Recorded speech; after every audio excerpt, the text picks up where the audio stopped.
ನಮ್ಮ phone battery ಕಡಿಮೆ ಆದ ತಕ್ಷಣ ಚಾರ್ಜಿಂಗ್ ಮಾಡ್ಕೊಳ್ಳೋ ನಾವು ಅಪ್ಪ ಅಮ್ಮ ಮುಖದಲ್ಲಿ ನಗು ಕಡಿಮೆ ಆಗಿದೆ ಅನ್ನೋದನ್ನ ಯಾಕೆ ಗಮನಿಸೋದಿಲ್ಲ? ಅಮ್ಮನ ಪ್ರೀತಿಯ ಕೈತುತ್ತು ಮತ್ತು ಅವರ ಬೆಚ್ಚಗಿನ ಮಡಿಲು, ಅಪ್ಪನ ಧೈರ್ಯದ ಮಾತು, ಹೀಗೆ ಪ್ರತಿಯೊಂದು ಸುಂದರ ನೆನಪಿನ ಹಿಂದೆ ಇರೋದು ಅವರ ತ್ಯಾಗ ಮತ್ತು ಪರಿಶ್ರಮ.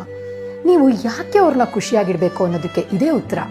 ಚಿಕ್ಕ ವಯಸ್ಸಿನಿಂದ ಬೆಟ್ಟದಷ್ಟು ಪ್ರೀತಿ ಕೊಟ್ಟಿರೋರಿಗೆ ಹೇಗೆ ನಮ್ಮ ಕೈಲಾದಷ್ಟು ಖುಷಿ ಮತ್ತು ನೆಮ್ಮದಿ ಕೊಡ್ಬೋದು? ನಿಮ್ಮ ತಂದೆ ತಾಯಿಗೆ ಇಷ್ಟವಾಗಿರೋ ಎಲ್ಲ ವಿಷಯಗಳ ಒಂದು ಲಿಸ್ಟ್ ಮಾಡಿ. ಊರಿನ ದೇವ್ರ ಪೂಜೆ, ಸ್ನೇಹಿತನ ಭೇಟಿ, ಇಷ್ಟವಾಗಿರೋ ಹೋಟ್ಲಲ್ಲಿ ಊಟ ಅಥವಾ ಯಾವುದಾದ್ರೂ ಹರಕೆ, ಹೀಗೆ ತಿಂಗಳಿಗೆ ಒಂದ್ಸರಿ ಯಾವುದಾದ್ರೂ ಒಂದು ಇಷ್ಟನ ಪೂರೈಸೋಕ್ಕೆ ಪ್ರಯತ್ನ ಮಾಡಿ. ಹಳೆ ಫೋಟೋ ವಿಡಿಯೋಗಳನ್ನ ಜೊತೆಲಿ ಕುಳಿತು ನೋಡಿ. ಹಿಂದಿನ ದಿನಗಳ ನೆನಪು, ಎಲ್ಲರ ಫೇವ್ರೇಟ್ ವಿಷಯ ಟ್ರೈ ಮಾಡಿ. ಸಾಧ್ಯ ಆದರೆ ಅವರೊಡನೆ ಪ್ರತಿ ವಾರ ಒಂದು ವಾಕ್ ಹೋಗಿ ಬನ್ನಿ. ಆಗ ದಿನನಿತ್ಯದ ಸಮಸ್ಯೆಗಳನ್ನ ಬಿಟ್ಟು ಅವ್ರಿಗೆ ಏನಿಷ್ಟನೋ ಆ ವಿಷಯದ ಬಗ್ಗೆ ಮಾತಾಡಿ. ವಯಸ್ಸಾದ್ಮೇಲೆ ಆರೋಗ್ಯದ ಸಮಸ್ಯೆಗಳು ಸಹಜ. ಮಕ್ಕಳು ಮೊಮ್ಮಕ್ಕಳ ಪ್ರೀತಿನೇ ಬಹು ಮುಖ್ಯವಾದ ಮೆಡಿಸಿನ್. ಮಾನಸಿಕವಾಗಿ ಆರೋಗ್ಯವಾಗಿರೋರಿಗೆ ದೈಹಿಕ ತೊಂದರೆಗಳನ್ನ ಧೈರ್ಯವಾಗಿ ಎದುರಿಸ್ತಾರೆ ಗೊತ್ತಾ? ಅಗತ್ಯ ಇದ್ರೆ ಕೈಲಾದಷ್ಟು ಹಣಕಾಸಿನ ಸಹಾಯ ಮಾಡಿ. ಇದು ನಿಮ್ಮ ಜವಾಬ್ದಾರಿ ಕೂಡ. ಚಿಕ್ಕ ವಯಸ್ಸಿನಲ್ಲೇ ಅಪ್ಪ ಅಮ್ಮನ ಕಳ್ಕೊಂಡ ಎಷ್ಟೊಂದು ಜನರಿಗೆ ಹೋಲಿಸಿದ್ರೆ ನಾವು ನಿಜವಾಗ್ಲೂ ಲಕ್ಕಿ ಅಲ್ವಾ? ನಿಮಗೆ ಗೊತ್ತು, ಇದು ಕಲಿಯುಗ. ನಾವು ನಮ್ಮ ಹಿರಿಯರನ್ನ ನಿರ್ಲಕ್ಷಿಸಿದ್ರೆ ನಮ್ಮನ್ನು ನೋಡ್ಕೊಂಡು ಬೆಳೆಯೋ ನಮ್ಮ ಮಕ್ಕಳು ನಮ್ಮನ್ನು ನಿಜವಾಗ್ಲೂ ಪ್ರೀತಿಸ್ತಾರಾ? ಯೋಚಿಸಿ ನೋಡಿ. ನಿಮ್ಗೆ ಈ ವಿಡಿಯೋ ಯಾರೆಲ್ಲ ನಮ್ಮ ಫೋನ್ ಬ್ಯಾಟ್ರಿ ಕಡಿಮೆ ಆದ ತಕ್ಷಣ ಚಾರ್ಜಿಂಗ್ ಮಾಡ್ಕೊಳ್ಳೋ ನಾವು ಅಪ್ಪ ಅಮ್ಮ ಮುಖದಲ್ಲಿ ನಗು ಕಡಿಮೆ ಆಗಿದೆ ಅನ್ನೋದನ್ನ ಯಾಕೆ ಗಮನಿಸೋದಿಲ್ಲ?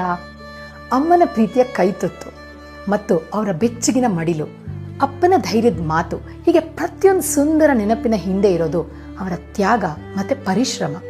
ನೀವು ಯಾಕೆ ಅವ್ರನ್ನ ಖುಷಿಯಾಗಿಡಬೇಕು ಅನ್ನೋದಕ್ಕೆ ಇದೇ ಉತ್ತರ. ಚಿಕ್ಕ ವಯಸ್ಸಿನಿಂದ ಬೆಟ್ಟದಷ್ಟು ಪ್ರೀತಿ ಕೊಟ್ಟಿರೋರಿಗೆ ಹೇಗೆ ನಮ್ಮ ಕೈಲಾದಷ್ಟು ಖುಷಿ ಮತ್ತು ನೆಮ್ಮದಿ ಕೊಡ್ಬೋದು? ನಿಮ್ಮ ತಂದೆ ತಾಯಿಗೆ ಇಷ್ಟವಾಗಿರೋ ಎಲ್ಲ ವಿಷಯಗಳ ಒಂದು ಲಿಸ್ಟ್ ಮಾಡಿ. ಊರಿನ ದೇವ್ರ ಪೂಜೆ, ಸ್ನೇಹಿತನ ಭೇಟಿ, ಇಷ್ಟವಾಗಿರೋ ಹೋಟ್ಲಲ್ಲಿ ಊಟ ಅಥವಾ ಯಾವುದಾದ್ರೂ ಹರಕೆ, ಹೀಗೆ ತಿಂಗಳಿಗೆ ಒಂದ್ಸರಿ ಯಾವುದಾದ್ರೂ ಒಂದು ಇಷ್ಟನ ಪೂರೈಸೋಕ್ಕೆ ಪ್ರಯತ್ನ ಮಾಡಿ. ಹಳೆ ಫೋಟೋ ವಿಡಿಯೋಗಳನ್ನ ಜೊತೆಲಿ ಕುಳಿತು ನೋಡಿ. ಹಿಂದಿನ ದಿನಗಳ ನೆನಪು, ಎಲ್ಲರ ಫೇವ್ರೇಟ್ ವಿಷಯ ಟ್ರೈ ಮಾಡಿ. ಸಾಧ್ಯ ಆದರೆ ಅವರೊಡನೆ ಪ್ರತಿ ವಾರ ಒಂದು ವಾಕ್ ಹೋಗಿ ಬನ್ನಿ. ಆಗ ದಿನನಿತ್ಯದ ಸಮಸ್ಯೆಗಳನ್ನ ಬಿಟ್ಟು ಅವ್ರಿಗೆ ಏನಿಷ್ಟನೋ ಆ ವಿಷಯದ ಬಗ್ಗೆ ಮಾತಾಡಿ. ವಯಸ್ಸಾದ್ಮೇಲೆ ಆರೋಗ್ಯದ ಸಮಸ್ಯೆಗಳು ಸಹಜ. ಮಕ್ಕಳು ಮೊಮ್ಮಕ್ಕಳ ಪ್ರೀತಿನೇ ಬಹು ಮುಖ್ಯವಾದ ಮೆಡಿಸಿನ್. ಮಾನಸಿಕವಾಗಿ ಆರೋಗ್ಯವಾಗಿರೋರಿಗೆ ದೈಹಿಕ ತೊಂದರೆಗಳನ್ನ ಧೈರ್ಯವಾಗಿ ಎದುರಿಸ್ತಾರೆ ಗೊತ್ತಾ? ಅಗತ್ಯ ಇದ್ರೆ ಕೈಲಾದಷ್ಟು ಹಣಕಾಸಿನ ಸಹಾಯ ಮಾಡಿ. ಇದು ನಿಮ್ಮ ಜವಾಬ್ದಾರಿ ಕೂಡ. ಚಿಕ್ಕ ವಯಸ್ಸಿನಲ್ಲೇ ಅಪ್ಪ ಅಮ್ಮನ ಕಳ್ಕೊಂಡ ಎಷ್ಟೊಂದು ಜನರಿಗೆ ಹೋಲಿಸಿದ್ರೆ ನಾವು ನಿಜವಾಗ್ಲೂ ಲಕ್ಕಿ ಅಲ್ವಾ? ನಿಮಗೆ ಗೊತ್ತು, ಇದು ಕಲಿಯುಗ. ನಾವು ನಮ್ಮ ಹಿರಿಯರನ್ನ ನಿರ್ಲಕ್ಷಿಸಿದ್ರೆ